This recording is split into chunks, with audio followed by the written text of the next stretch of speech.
Imagine this.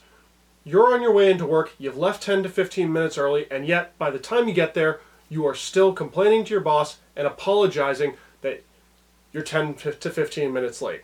Why? Well, you're always droning on about the same thing. Traffic was awful, and frankly, it probably was. My name's Garrett Marquis. I'm a fellow gridlockee, but there's another thing I do to help myself get around this. Ride the train. Why the train? Well, simple.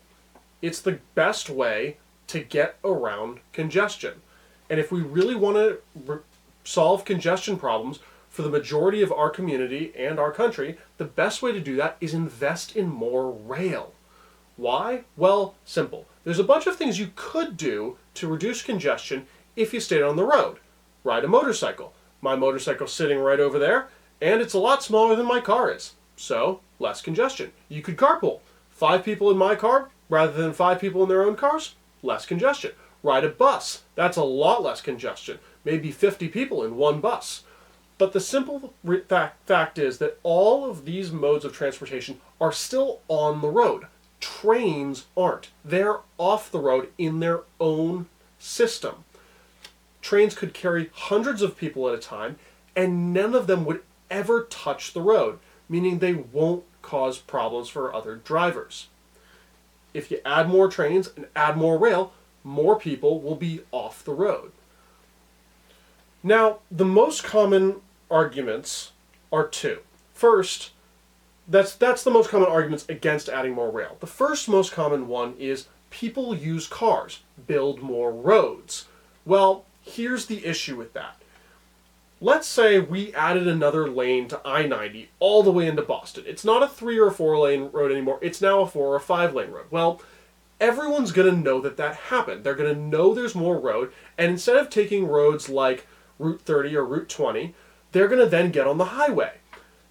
More people on a bigger road, relatively similar levels of congestion. You're going to spend a lot of money to not really solve the problem long term.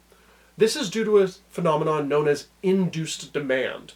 Transportation for America helps us understand it by noting that giving something away for free shapes the behavior of those who want it. In transportation terms, this means if you build more road, which people see as free to use because you don't pay when you get on it, aside from the minor toll here or there, people will use that free road more often. Now, what if you used the same phenomenon on trains? Well, people would use those trains, but it would take them off the road, meaning the roads get less congested. More trains, more people on the trains, more people off the road, less congestion. The other common proposal is to use something called congestion charging. Now, congestion charging has been proposed many times, including in both Boston and a very serious consideration, even a short-term trial in New York City. It's a system where you take a zone of high use and you charge people to use it. In New York, this was proposed a certain part of South Manhattan would carry a $15 charge to get into. So, by charging people to use it, they're less likely to want to use it, and they'll seek other means of transportation. There are two big issues with this. First off, people don't support policies where they have to pay for something that they've historically gotten for free. Secondly, there's a lot of people who have to use the roads and don't have a choice, such as food delivery services. You don't want food prices going up because the food trucks can't get where they need to go. Another problem is in places like Boston, rail and bus aren't currently great options for a lot of people. Those people also would have to pay the fee and have no ability to use the rail, which the fee is trying to push you onto.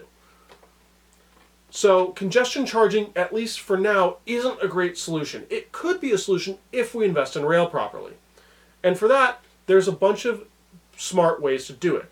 First off, Boston has its rail built on a hub and spoke system.